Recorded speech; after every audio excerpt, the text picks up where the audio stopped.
Mike McDaniel deserves to be fired. He no longer can coach a team, and he's now gotten to the point. Mike McDaniel's not going to get another chance to coach a team. He's going to be Brian Flores, not even for racial reasons, for incompetent reasons. You better be careful at your job with shtick. Little Yiddish word there. Mike McDaniel had some shtick that manifested itself in quirkiness, manifested itself in capri pants, manifested itself in I'm smarter than you are, just believe me. Everything I'm thinking is something you never thought of. You got to be careful when you do that. Because if you don't back that up, you become a laughingstock. You become the children in succession. Mike McDaniel is not a serious person. When he took the podium after this game, knowing full well that he is going to be fired, listen to what he said about that. There's a lot of guys that will have an important work week because we're not, if you are negatively affecting the football team routinely, I don't have a choice but to, assess a different player, and I have to coach a lot better as well. So we're going to find out who and what we're made of. So I called for the wrong video there, Coca. That's my bad. I think we have two sounds by McDaniel. That was one that I definitely wanted to talk to as well. What you just heard was him basically saying that Tua, who got benched in the fourth quarter for their third-string quarterback, who became their second-string quarterback, QB2, before the game, and he replaced Zach Wilson, I think, and now played the fourth quarter, was terrible. Obviously, you can't be good when you're getting crushed like that, so forget it. But what McDaniel said there was pretty interesting. It's not Zach Wilson. I know it was Quinn Ewers, but Quinn Ewers was, Coca, wasn't Quinn Ewers QB3 and then became QB2 just before the game, like for this game? I totally may have gotten that wrong. It may be a totally different team. But let's go back to what McDaniel said. What McDaniel said is that he wants players in his mind. This is his somehow cracked mind, but he wants players who are going to be ready, not a distraction.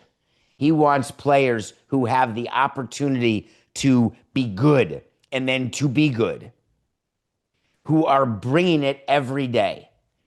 This comes on the heels of the week when Tua talked about leadership and then apologized to the team. And it turns out that Tua is not the leader of the team, never has been the leader of the team. Turns out that Tua, who basically McDaniel saved, like took Tua on as his own after the previous Dolphins coach said, you're not going to win with this guy. And the Dolphins said, well, he's our guy, so you're fired.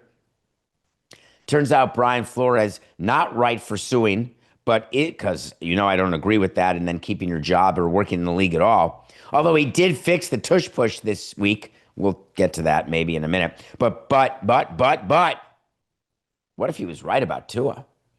If you're a Dolphins fan right now and you're solely focused on Mike McDaniel getting fired, you're focused on the wrong thing. If you're solely focused on Stephen Ross paying more attention to your team and trying to make the Dolphins better, you're focused on the wrong thing. If you're focused on Chris Grier going scouting of college players, and you're upset about that, you're focused on the wrong thing. If you're focused on the fact that the Dolphins haven't won a playoff game since my son was born, it's 25 years. He's not 25, but it's been about 25 years. You're focused on the wrong thing. What you should be focused on is that you are totally screwed with Tua as your quarterback. Because no matter who is brought in, Stephen Ross is going to have to deal with the possibility of a tremendous amount of dead cap money and what that means for his desire to spend money. Remember what dead cap money is.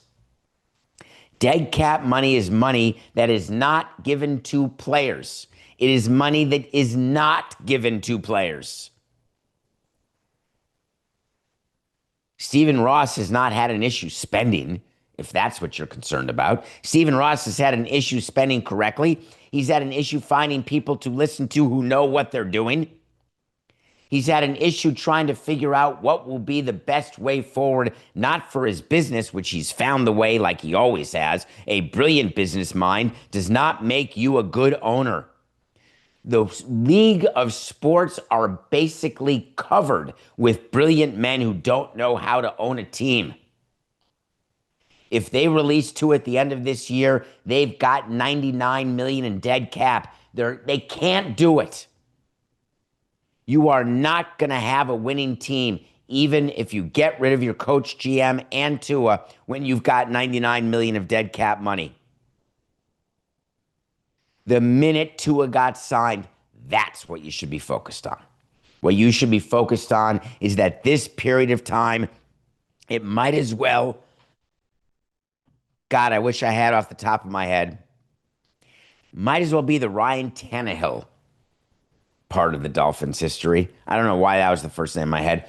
Coca, we could go through, if we were nimble and fully staffed, we'd have a list of Dolphins quarterbacks since I moved to Florida in 2002, and it's quite a list. I was thinking about Ryan Fitzpatrick. There's so many of them. Tua was going to be the savior. Here's the problem. He's just bad. Period. And it's not getting better. And you signed him.